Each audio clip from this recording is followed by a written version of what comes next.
de Prosa, um tema de interesse do cidadão. Este mês, gente, está fazendo 5 anos que o apresentador de TV Gugu Liberato morreu. Ele sofreu uma queda na casa dele em Orlando, nos Estados Unidos. Ele tentava trocar o filtro do ar-condicionado, se apoiou num piso de gesso que cedeu e caiu de uma altura de 4 metros e bateu a cabeça.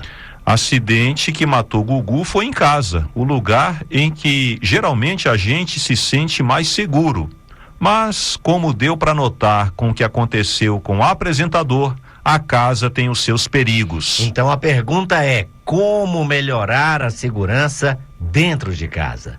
Idosos e crianças estão entre as maiores vítimas dos chamados acidentes domésticos. Os hospitais recebem todos os dias uma quantidade assustadora de pessoas que caíram, se cortaram, levaram choque, se queimaram, quando estavam exatamente no lugar onde se sentiam mais seguras. As quedas fazem parte da lista das ocorrências mais comuns, como foi o caso do Gugu Liberato. A lâmpada de casa queimou? Então, muito cuidado ao subir numa escada. Nunca fique pendurado de lado ou suba ao último degrau. Você pode perder o equilíbrio e cair. O ideal é que outra pessoa segure a escada enquanto você troca a lâmpada. Claro, idosos e pessoas que ficam tontas devem pedir para outra pessoa subir numa escada, né? Ainda no capítulo das quedas, cuidado com os tapetes. Você pode escorregar ou tropeçar num deles. Prefira os modelos antiderrapantes que grudam no chão. E se a sua casa tem escadas, instale um corrimão para servir de apoio na hora de subir ou descer. E ainda tem as barras de apoio que devem ser colocadas no banheiro, ao lado do vaso sanitário e também nas paredes próximas ao chuveiro. Bom, falamos aqui do banheiro, mas se fôssemos eleger um lugar particularmente perigoso em casa, este é a cozinha. É lá que fica o fogão, aparelho que pode causar queimaduras. Muito cuidado ao manusear as panelas. E se uma delas estiver no fogo, deixe o cabo da panela virado para o fogão, não para o lado de fora. Uma criança, por exemplo, pode passar na hora e derrubar a panela. Cozinha também tem facas, tem liquidificador, tem ralador, que são objetos que podem provocar cortes. Mais uma vez, olho na criançada. As facas devem estar longe do alcance dos pequenos, porque a última coisa que eles precisam ter na mão é uma faca afiada. Falamos dias atrás sobre eletricidade, mas vamos falar de novo? Muito cuidado com as tomadas, a fiação elétrica, nada de fios desencapados ou gambiarras, que são aquelas... Você sabe, né? Aquelas ligações elétricas improvisadas. E se você não for treinado, nada de dar uma de eletricista. Se a tomada ou o chuveiro elétrico queimou, pegue o telefone e chame um especialista. Pra quê levar um choque à toa? Não é? Olha, nós poderíamos continuar falando aqui, Adriano, um tempão sobre prevenção de acidentes domésticos, porque tem muitas formas de você se acidentar em casa. Inalação de gás, afogamento em piscinas, quina de móveis. Mas achamos que você já entendeu o recado, né? A nossa casa é tudo de bom. É o nosso cantinho, onde guardamos nossas coisas e recebemos nossos convidados. Ela, no entanto, também pode se tornar uma armadilha. Infelizmente foi o que aconteceu com o Gugu Liberato, que foi vítima de um acidente fatal exatamente no lugar onde ele deveria se sentir mais seguro, e ainda em período de férias, né? Você tá relaxado. É realmente muito triste que aconteça um acidente quando você está num lugar onde você se sente totalmente seguro, porque afinal de contas você está em casa. É verdade. E a gente aproveita aqui esse assunto do Dedo de Prosa, do Conexão Senado de hoje, para perguntar: e aí, na sua casa, o que você faz para ela ficar segura? Para não ter armadilhas espalhadas ou campo minado na sua casa? Ali algum problema, alguma situação, só esperando alguém cair vítima, talvez de um choque, de uma queda, de um corte. Manda mensagem pra gente, o que você faz para manter a sua casa segura? A gente quer saber porque é um assunto que interessa a todo mundo, tá bom? Então manda mensagem pro nosso zap 619-8611-959. Entrevista. Está chegando a Black Friday, a semana da Black Friday. A próxima sexta-feira é o tão aguardado dia das grandes promoções no comércio eletrônico, comércio físico. Mas o que pode ser uma oportunidade para aproveitar as ofertas também é um campo fértil para a dor de cabeça. O que fazer para que a Black Friday não se transforme numa Black fria? É o que nós vamos conversar com o advogado Dr. Sérgio Tanuri. Ele é especialista em direito do consumidor e sempre ajuda aqui o ouvinte do Conexão Senado a não cair em frias. Dr. Tanuri, bom dia. Bom dia, Gisiel. Bom dia a todos da Rádio Senado. Um prazer novamente estar falando com vocês. Chegou a semana tão esperada de novembro para aqueles que estão precisando comprar alguma coisa. Muitas pessoas, inclusive, fazem as suas listas de Black Friday. Mas vamos começar com as promoções de Araque, doutor.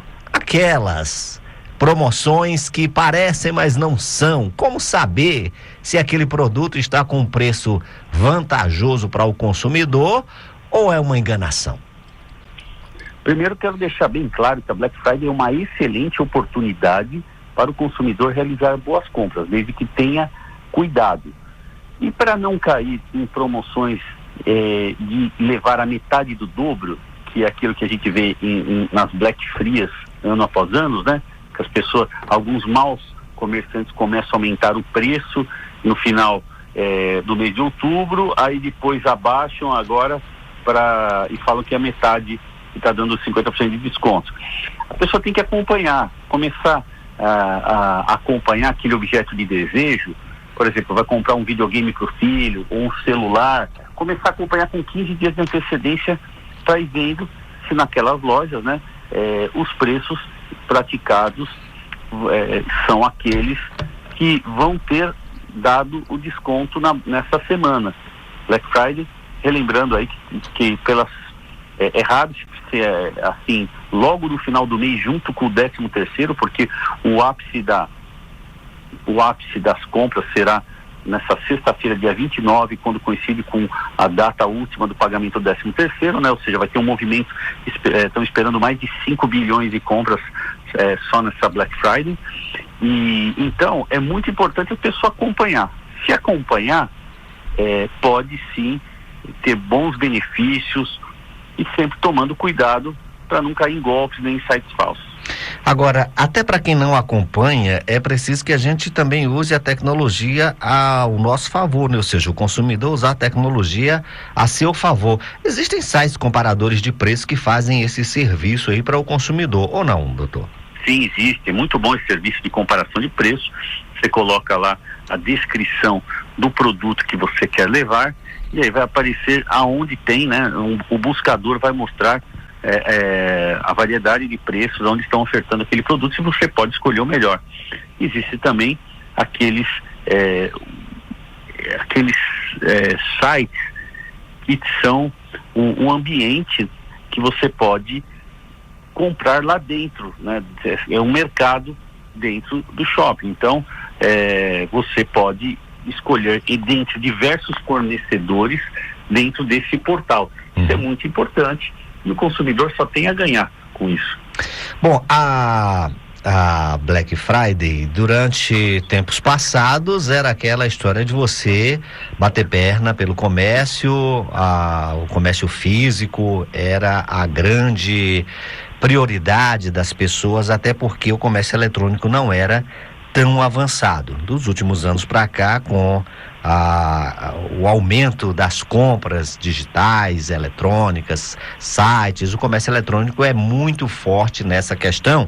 E aí surge uma outra dúvida e preocupação, cuidado, e o consumidor deve ter é saber onde está comprando. Já falou aí de grandes plataformas, que dentro dessas plataformas existem várias lojas de comércio eletrônico, mas tem muito site também que oferece coisas assim que você olha e cresce o olho. quando na realidade pode ser uma arapuca. O que dizer desses sites e como se proteger deles, doutor Tanuri? Olha, tem que fazer pesquisa, Gisele, pesquisa. Como? Se você está lá com o seu celular, fazendo, ouvindo até uma rede social, ouvindo algum site e aparece um anúncio, não clica direto no anúncio. Pega o nome da loja e tenta entrar no seu navegador no site oficial. Por quê? Muitos anúncios podem ser sites falsos. Existe aquilo que a gente fala hoje, os sites espelho, que eles são perfeitas imitações de grandes magazines. E eu já caí numa dessa, viu, doutor Tanuri? Eu já caí numa dessa assim que você não tem nem como dizer que não é, porque é tudo muito perfeito. E aí eu fui pelo preço. Eu digo, olha, esse preço aqui tá maravilhoso, essa loja eu conheço, então fui lá, não fiz o que eu deveria ter feito antes, que era pesquisar. Eu comprei, aí depois que eu fiquei assim, eu digo, cara, será que é isso mesmo? Eu vou pesquisar. E quando fui pesquisar, pimba, já era. Então, tem que tomar cuidado, tem que tomar muito cuidado, porque esses sites de espelhos, por exemplo, eles pegam uma marca famosa, em vez de pôr a marca tal.com.br, é .com, ou seja, é um site que está hospedado no exterior, fica difícil rastrear. Se a pessoa passou o seu cartão ou mandou um Pix, para alguma conta vinculada a esse site, é muito difícil responsabilizar os golpistas. Então, o que tem que ficar bem claro? Na Black Friday, os direitos dos consumidores são os mesmos que no resto do ano. São os mesmos. A única coisa é que o consumidor, a consumidora tem que ficar atento, tem que redobrar sua atenção para não cair em golpes, porque as ofertas são tentadoras.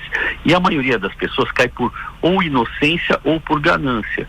Porque eu vi também o ano passado, a maioria por inocência, mas tem uns que as pessoas, eu não sei como caíram. Tem aquele smartphone que é objeto de desejo de todas as pessoas, o último lançamento, que no ano passado era 12 mil na loja, estavam vendendo com 50% de preço num site, e muita gente comprou e não recebia nada. Então veja, não tem como, eu nunca vi isso, não existe desconto de 50% para celular, você entende? Para produto de alto valor agregado, e a pessoa foi lá e caiu, você entende? Um lançamento por 50%, não acontece isso. Aí foi foi induzido, a erro. A gente fica, com muita pena de quem cai nisso daí, porque às vezes são pessoas incautas, que não tem a malícia de desconfiar daquilo que vem em anúncio, acreditam em tudo que vem pela internet. E isso não pode, infelizmente, não pode, porque as quadrilhas estão cada vez mais sofisticadas, elas descobrem os hábitos de consumo dos consumidores, os objetos que estão sendo mais procurados em cada Black Friday. Por exemplo, se neste ano é uma TV de 43 polegadas, por exemplo, eles focam nos anúncios da tal TV, tal marca, tal modelo, e aí eles colocam lá um desconto que você acha que está levando uma grande compra lá com grande desconto, e na verdade você está perdendo aí o dinheiro. Então tem que ficar muito esperto, pesquisar, entrar no site do Procon antes, não reclame aqui se é um site que você não conhece, não é um site de uma loja famosa, ou também não é de um e-commerce, ou de nenhum portal. Então tem que tomar cuidado. Você falou agora há pouco que Black Friday é uma compra que os direitos são iguais em qualquer época do ano. Então tem essa questão aí do direito do consumidor ser respeitado em qualquer época. Isso vale para loja física, loja eletrônica. Agora, com relação à questão da loja eletrônica, tem aquela questão do direito de arrependimento, né, doutor? É bom a gente falar e lembrar que tem essa questão que você pode devolver o produto em até 7 dias, não é isso? Isso mesmo. O Código de Defesa do Consumidor vale para todas as épocas do ano, em todas essas datas especiais, Dia das Mães, Dia dos Namorados, Black Friday, Natal, etc. Dia dos Pais. Então, quem compra online está lá no código, que é um direito, que é o direito do arrependimento. O direito de arrependimento é aquele direito que o consumidor tem ao fazer uma compra pela internet e assim que receber o produto, ele terá 7 dias contados a partir do recebimento do produto para escolher se devolve ou não. E este prazo de reflexão de 7 dias, que foi dado pelo código, ele é diferente. Por exemplo, esse direito de 7 dias não existe nas lojas físicas. Por quê? Porque na internet você não consegue ver direito o produto, você não consegue calçar, você não consegue pegar, tocar. Então você tem que acreditar numa imagem, e geralmente a imagem não é aquilo que você está vendo. Então quando chega o produto, você compra um calçado, um tênis. Um tênis, em determinada marca eu calço 41 e outra 42 na outra marca. Então você compra. Por quê? Porque a forma às vezes pode variar 1 ou 2 centímetros, que é quando pode dar problema de ficar pequeno ou grande demais. Então você tem o direito de trocar a peça, fazer a substituição através da logística reversa. Ok. Sempre lembrando que são 7 dias o direito de arrependimento. Tá, então, dicas importantíssimas do advogado Dr. Sérgio Tanuri, que é especialista em direito do consumidor, para você não ser enganado nessa Black Friday. E como disse o Dr. Tanuri, não demonizar a data, porque realmente é uma excelente oportunidade para você comprar aquele produto que você já estava namorando, quem sabe aí o ano inteiro. Agora é preciso saber onde comprar, como comprar, para que você não seja enganado nessa que é uma das maiores datas para o comércio brasileiro. Doutor Sérgio Tanuri, mais uma vez, obrigado pelas suas dicas, informações. Até uma próxima oportunidade, doutor Sérgio. Eu que agradeço e desejo a todos uma excelente Black Friday, com boas oportunidades. Como você bem disse, é muito bom para o comércio, pode ser muito boa para o consumidor também. Um grande dia para todos os ouvintes. Dr. Sérgio Tanuri, especialista em direito do consumidor, conversando com a gente sobre a semana, uma das mais aguardadas do comércio, que é a semana da Black Friday. Tá aí, Adriano Faria, já sabe agora como não ser enganado na Black Friday. É verdade, boas dicas aí, dicas valiosíssimas. Aproveite a Black Friday. Agenda do Senado. Às 9h da manhã, no horário de Brasília, a Comissão de Serviços de Infraestrutura vota uma pauta de 9 itens, entre eles o projeto que torna obrigatória a divulgação pela concessionária de energia elétrica de informações relativas ao nível dos reservatórios de hidrelétricas. Às 9h30, a Comissão de Desenvolvimento Regional e Turismo vota o projeto que altera o Estatuto da Cidade para assegurar o acesso a montanhas, paredes rochosas, praias, rios e cachoeiras, cavernas e outros sítios naturais públicos ou de interesse para a visitação pública. No mesmo horário, a subcomissão temporária para discutir e analisar o mercado de ativos ambientais brasileiros se reúne para analisar o relatório final a ser apresentado pelo senador Jorge Cajuru, do PSB de Goiás. Às 10h tem reunião da Comissão de Assuntos Econômicos. Esse é assunto para o repórter Bruno Lourenço, que vai acompanhar essa reunião. Bom dia, Bruno. Bom dia para os colegas do Conexão Senado, bom dia para os ouvintes. A Comissão de Assuntos Econômicos pode votar nesta terça-feira deduções de impostos para quem fizer doações a fundos patrimoniais de educação e pesquisa. Os senadores também podem votar a retirada de áreas de proteção em propriedades rurais da cobrança do imposto territorial e proposição que garante isenções tributárias para bolsistas do ensino superior. Outro projeto que está na pauta deixa claro que não se pode impedir a inclusão de recém-nascido com doenças ou lesões congênitas em plano de saúde da família. A CAI pode analisar ainda a reserva de recursos do Fundo Nacional de Segurança Pública para ações de enfrentamento da violência contra crianças, o uso de multas de trânsito para a contratação de policiais aposentados ou da reserva para auxílio da segurança em escolas e a possibilidade de estados e municípios redistribuírem saldos financeiros de anos anteriores para novos projetos educacionais.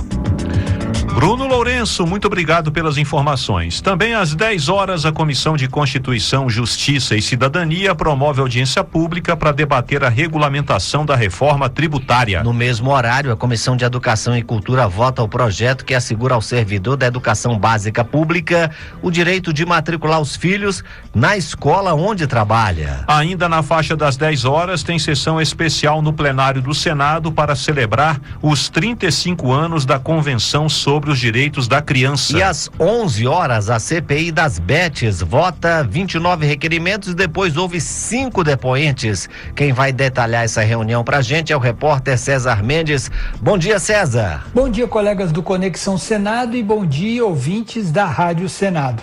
Na primeira parte da reunião de hoje da CPI das Bets, os senadores votam 29 requerimentos, entre pedidos de informação e convites para depoimentos. Entre eles, os convites para que o cantor Gustavo Lima e o influenciador digital Felipe Neto compareçam à CPI. Entre os outros requerimentos de convite na pauta, estão ainda o de Vadir Nemer Damu Filho, secretário da Secretaria Nacional do Consumidor do Ministério da Justiça, e de Carlos Manuel Baigorre, presidente da Anatel, além de convites para as pesquisadoras Andréa Magalhães, do Laboratório de Regulação Econômica da UERJ, e Helena Moura, da Faculdade de Medicina da UNB. Na segunda parte da reunião, os senadores ouvem 5 depoimentos, entre eles os de João Studart, CEO da empresa Bet Nacional, e de Marcos da Silva, proprietário do Sporting Bet. Lembrando ainda que essa reunião começa às 11 horas da manhã. Eu volto agora com vocês no estúdio. Legal, César. Muito obrigado aí. Esse foi o César Mendes. Também às 11 horas da manhã, a Comissão de Segurança Pública vota 7 itens, entre eles o projeto que torna obrigatória a elaboração de estatísticas sobre violência contra a pessoa com deficiência. À 1h30 da tarde, a Comissão de Agricultura e Reforma Agrária promove audiência pública para debater os possíveis impactos econômicos e sociais decorrentes da aplicação de medidas antidumping sobre a importação de folhas metálicas de aço carbono da China. Às 2 horas da tarde tem sessão deliberativa no plenário do Senado. Entre os 3 itens da pauta está o projeto que cria o Cadastro Nacional de Animais Domésticos. Neste mesmo horário, também às 2, a Comissão Permanente Mista de Combate à Violência contra a Mulher debate a situação de mulheres brasileiras vítimas de violência doméstica no exterior. E às 2h30, a CPI da manipulação de jogos e apostas esportivas houve 3 depoimentos. Um deles é o de Bruno Lopes de Moura, investigado na Operação Penalidade Máxima do Ministério Público de Goiás, por formação de organização para a prática de crimes em atividades esportivas. E para acompanhar tudo o que acontece no Senado Federal, continua acompanhando aqui a Rádio Senado e os serviços de comunicação do Senado Federal. youtube.com/TV Senado, TV Senado, Rádio Senado, ou acessando senado.leg.br/atividade. Entrevista. Com um investimento de mais de 18 bilhões de reais da China e do Peru, foi inaugurado recentemente o porto peruano de Xangai. O empreendimento deverá alavancar o comércio do Brasil, principalmente com a Ásia. E o Acre vai ser a principal rota de acesso do Brasil ao porto. O senador Sérgio Petecão, do PSD do Acre, esteve na inauguração do porto de Xangai e conversa conosco agora. Senador, muito bom dia. Bom dia, Adriano. Bom dia a toda a equipe aí da Rádio Senado. É um prazer grande estar mais uma vez participando desse programa maravilhoso. Tem audiência no Brasil todo e no meu estado não é diferente. Com certeza está todo mundo ligado na Rádio Senado lá em Rio Branco. Senador Sérgio Petecão, que perspectivas para o Brasil o porto de Xangai abre? Olha, Adriano, eu fiz questão de estar presente na inauguração do porto. Eu não sei se você sabe, mas eu sou membro da Frente Parlamentar de Portos e Aeroportos no Senado. E a nossa ida até Lima, no Peru, junto com um grupo de empresários, que estavam presentes ali, empresários do nosso estado, e também questão de levar o presidente da IBI, que é o Instituto Brasileiro de Infraestrutura, e tem uma força muito grande no que se fala de estrutura no nosso país, para que ele pudesse ver, o tamanho da estrutura que nós temos ali hoje, ali no Peru, na verdade, é uma estrutura que foi bancada pelo governo chinês, mas que abre uma perspectiva para nós ali da região norte, da Amazônia. Nós que estamos ali no Acre, já temos uma estrada que é a transoceânica, que liga o Brasil ao resto do mundo, passando pelo Peru, né? Que passa pelo município de Assis Brasil, que é a nossa última fronteira. Aí já entramos em território peruano. Eu te confesso que estive lá no porto de Xancai há uns 2 anos atrás, quando o porto ainda estava em obras, e eu, naquele momento, eu até achei que era impossível fazer o que eles estavam apresentando, mas agora estive lá, o porto está uma obra fantástica, que com certeza, se o governo brasileiro, se o governo do estado do Acre souber aproveitar, nós poderemos fazer, sim, grandes negócios lá na região. Pois é, essa é a pergunta que eu queria fazer para o senhor, exatamente para aproveitar, né, essa estrutura, né, gigantesca que foi construída, foi inaugurada no país vizinho, o Peru. O que é que o governo brasileiro e o governo do Acre, na opinião do senhor, devem fazer para intensificar, para incrementar essa nova rota comercial que se abre aí com a inauguração do porto de Xancai? Adriana, eu diria que os peruanos, né, os chineses fizeram a sua parte. Agora, você cruza ali no território peruano, quando começa ali a transoceânica, que já liga o município, a cidade de Porto Maldonado, já em território peruano. A estrada deles, a infraestrutura deles é uma maravilha, estrada maravilhosa. E aí, quando cruza para o nosso lado, é verdade que melhorou muito. Agora, no governo Lula, agora deu uma melhorada grande. No governo passado não foi feito nenhum tipo de investimento nas nossas BR, mas agora melhorou tanto a nossa BR-317, que liga, como também a nossa BR-364. São 2 BR que cortam o estado todo. Agora, nós temos que avançar mais. Você tem uma ideia, a alfândega peruana, do lado peruano, ela funciona 24 horas. Quando nós quando atravessamos a linha Sem Brasil, a alfândega já não funciona, entendeu? Quando é 5h30 da tarde, para tudo. E se é verdade que nós queremos, que nós temos interesse em fazer grande negócio, usar esse porto o máximo que for possível, nós temos que dotar ali a nossa estrutura brasileira de melhores condições. Do jeito que está precária. Agora, isso cabe a todos nós. Eu estou tentando fazer minha parte. Eu fiz questão de vir de carro, de Lima eu já vim de carro até Porto Maldonado e vim de carro até Assis Brasil para ver como é que está. Do lado peruano está perfeito, né? Agora, do nosso lado, ainda deixa muito a desejar. Agora, lógico que nós estamos apenas começando uma história que eu tenho certeza que vai dar muito certo. Essa soja que é plantada ali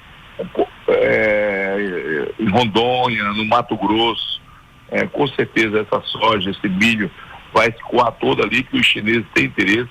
Eles já falaram isso lá nas nossas reuniões. E no Acre, né? No Acre nós temos ali uma terra produtiva que com certeza, com essa perspectiva que abre de negócio, o nosso estado vai começar também a produzir. Nós estamos conversando com o senador Sérgio Petecão, do PSD do Acre. O assunto é a inauguração do porto de Xancai, no Peru. Oportunidade aí para negócios, para as exportações brasileiras, e o Acre é a rota de entrada, rota de acesso do Brasil ao porto. Senador, me corrija se eu estiver enganado, o senhor também é presidente do Grupo Parlamentar Misto Brasil-Peru, né? E Exato. O senhor falou aí das perspectivas, né, para o comércio brasileiro, exportações, encurtando aí distâncias, evita passar, por exemplo, pelo Canal do Panamá, já tem uma ligação direta aí com a Ásia. Nós estamos em época de discussão do orçamento, né, da União. O que o Congresso Nacional pode fazer nesse momento exatamente para viabilizar o mais rápido possível uma rota segura, uma rota de qualidade das exportações brasileiras passando pelo Acre?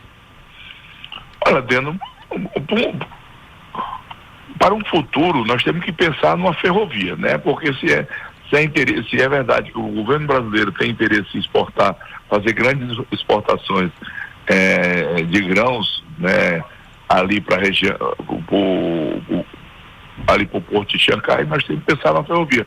Mas enquanto a ferrovia não sai, nós temos que, o governo do estado do Acre tem que pensar agora de imediato, no Porto Seco, para fazer a alfândega desses caminhões que vão entrar no país, né? Nós temos que dotar aquela infraestrutura da Receita Federal em melhores condições, que eles alegam que não tem servidores. Isso não existe, isso não é argumento. Se não tem servidores, nós temos que contratar servidores. Se não dá para contratar, tem que remanejar. A nossa Polícia Federal, que está ali na fronteira, com muita dificuldade, mas nós temos que dotar de melhores condições, a Receita Estadual. Então, tem algumas coisas que só dependem da gente, né? E agora, eu também tenho que fazer a minha parte. Minha parte é cobrar, hoje mesmo na tribuna do Senado, vou fazer uma prestação de conta, fazer um relato da situação e a ideia é que nós possamos fazer aí uma comissão de parlamentares aí dos estados do Amazonas, do Acre, de Rondônia. Eu vou tentar mobilizar para que a gente possa tá cobrando todos juntos, com certeza a força é muito maior. A verdade é que nasce aí um grande corredor, né? Eu conversando com alguns especialistas, fui visitar lá no Peru, quando terminou nosso compromisso, visitei algumas empresas, algumas indústrias que tem o mercado pesqueiro, o mercado de frutos do mar, é um dos mercados mais ricos do mundo, está ali. Por que não fazer negócio com esse povo? Você leva produto e traz produto, que isso aí viabiliza muito mais o negócio. Então nós estamos diante aí de um grande desafio, eu voltei dali muito feliz, encantado com o que eu vi, porque na nossa região ali nós temos uma dependência muito, muito grande do governo do estado, né? A violência cresce ali na região por conta da falta de emprego para essa nossa juventude. Nós temos que gerar emprego para que a gente possa melhorar a condição de vida daquele povo ali do meu estado. O estado do Acre hoje passa por um momento muito difícil. Senador Sérgio Petecão, muito obrigado pela entrevista, pelas explicações aí sobre essa nova rota, né, para os produtos brasileiros. Um abraço para o senhor, até uma próxima oportunidade. Obrigado, Adriano, obrigado aí toda a equipe da Rádio Senado. Como eu tenho dito, eu não estou fazendo nenhum favor, isso é nossa obrigação. Agora, já que nós estamos diante aí de uma perspectiva, né, de ajudar o Brasil, de ajudar o Acre, você pode ter certeza que irei fazer o que for possível. Estou à disposição nessa luta, acredito nessa luta e tenho fé em Deus. Pé de Meia. Seu dinheiro no mundo dos investimentos.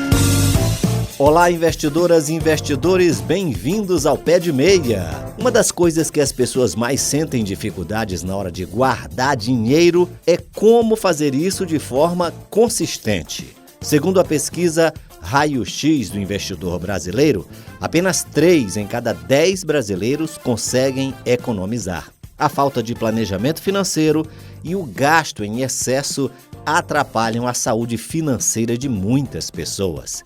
Será que é o seu caso?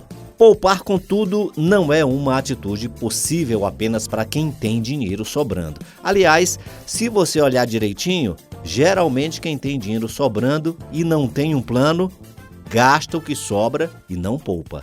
É preciso organização e persistência. Só assim será possível melhorar as finanças pessoais e familiares e construir um patrimônio ou reserva financeira para ter sossego na hora que precisar. Para te ajudar nessa tarefa, o Pé de Meia vai te dar 4 dicas poderosas. São métodos simples e eficazes para começar a economizar. Técnicas que vão te ajudar a controlar o uso do dinheiro e garantir mais tranquilidade no futuro. Descubra o que funciona melhor para você e dê o primeiro passo. Vamos lá? O primeiro método é o método dos envelopes. Esse método ajuda a controlar os gastos ao separar o dinheiro em diferentes categorias, como alimentação, transporte ou lazer, por exemplo. Durante o mês, você só pode gastar o valor do envelope daquela categoria. Se o dinheiro acabar, você não pode mais gastar nessa área até o próximo mês. Você pode usar envelopes físicos ou as divisões do aplicativo do seu banco. Alguns chamam esse método também de método das caixas, mas você entendeu o propósito, né?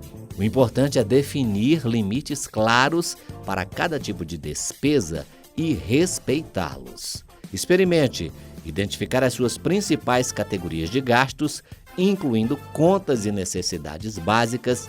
Separe o dinheiro em envelopes com o nome de cada categoria e gaste apenas o valor disponível em cada envelope.